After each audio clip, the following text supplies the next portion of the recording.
Welcome back. As you know, here at the Listening Post, we're not above having a laugh at the expense of other media. And the TV news industry often provides us with the raw materials.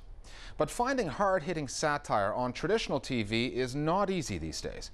State-funded broadcasters fear that politicians won't get the joke, and commercial channels worry that they'll scare off advertisers. However, comics who base their operations on the World Wide Web tend to get a free run at their targets, and they're taking aim at the news industry itself. The Listening Post's Meenakshi Ravi now on the growing comedy sector on the internet, which is making news the focus of the fun. Iraq threatens to humiliate America. Illicit trade in Thailand. Optometrist criticizes Bob Hope Airport. Good night, Burbank. The trumpeting music, dramatic camera moves, and glamorous weather girl. Everything in the news business is fair game for satirists. As the news seems to get grimmer, the funny men seem to find things more comic. Just what's so hilarious about the news? I think one reason that the news media invite a lot of parody and fake news is the mainstream media takes the news so seriously that you just can't help but want to satirize them. For example, consider the recent Paris Hilton story where she was sent to jail, got out of jail, went back to jail.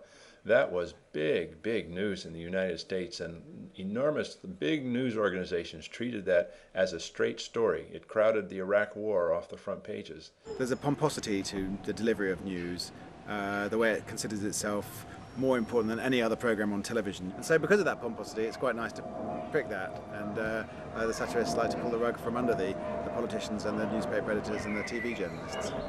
Satire's been around for as long as we've had journalism. There was a time not long ago when each and every day at 6 o'clock each evening you knew news was on its way. But the juggernaut of the information age and the post-9/11 explosion of news and media has meant that audiences are a lot more cynical about what they're reading, hearing and watching.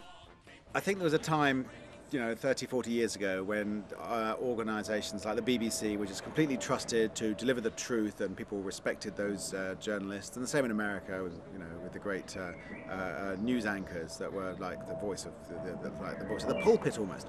Now this trust, I think, is broken down, and there's a certain amount of cynicism, I suppose, about whether we're being told the full truth. The news media does itself no favours either, with its eagerness to entertain. This clip is that they clutter your screen with useless information in order to distract you from the fact that people like Chuck Norris are reading the news. Yeah. Well, sounds good to us. The more the news media relies on graphics, layout and superficial gloss to sell itself to news consumers, the more it invites ridicule.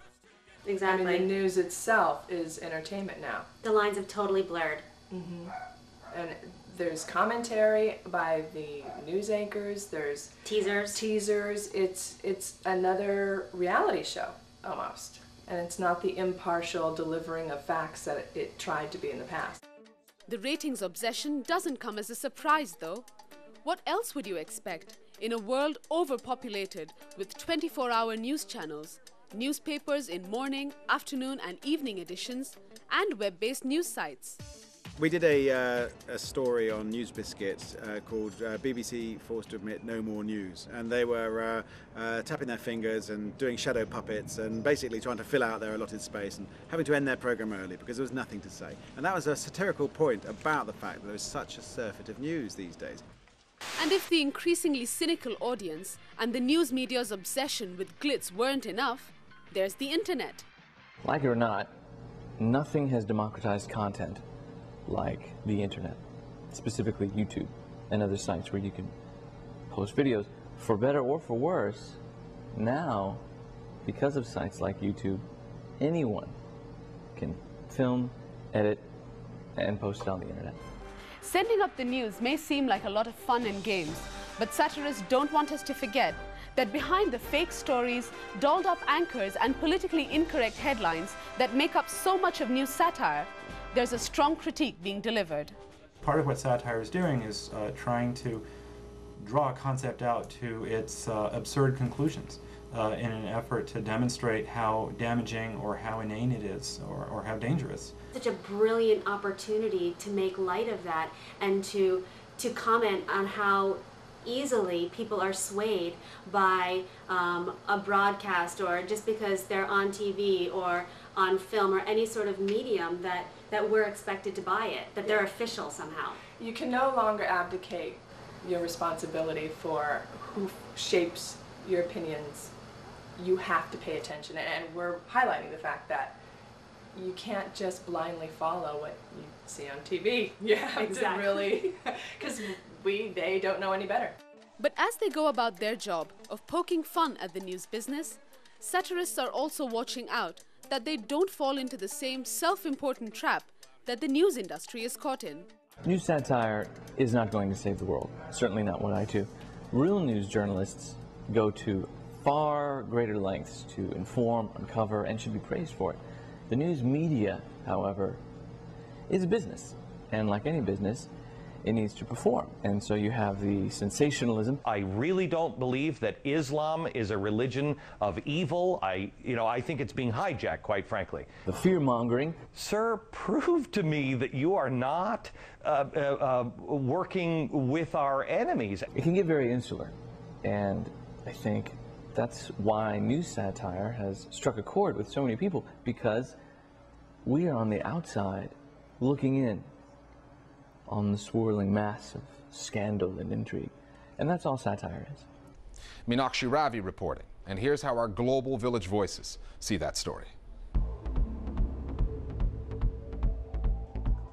I think the problem when you start talking about ethics of news media is increasingly there don't seem to be any more specific ethics apart from how can we get as many viewers. Now that we have so many news channels, you have obviously CNN and Fox are very big, you have BBC News 24, and then you have the news programmes that are just on the general channels. It means they're all fighting to get viewers, so they're not actually fighting to give you the most important news, they're fighting for the most flamboyant news, and that means that a lot of news media really seems to be made up of these kind of toady lick-spittle hypocrites.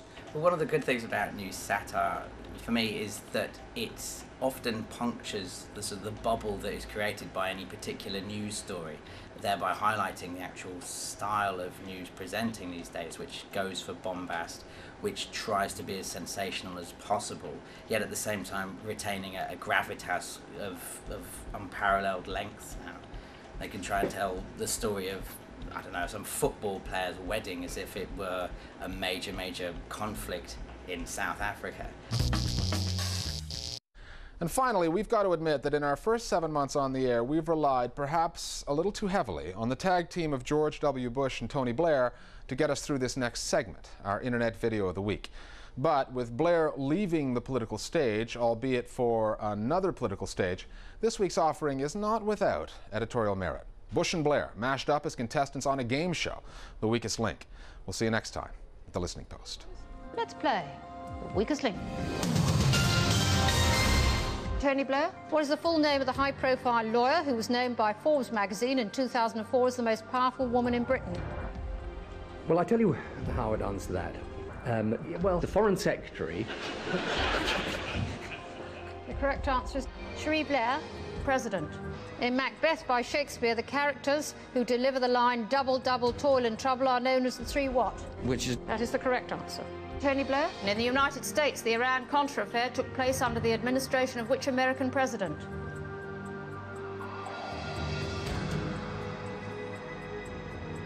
I frankly don't know the answer. The correct answer is Ronald Reagan, President. In geography, in which continent is the Kingdom of Swaziland?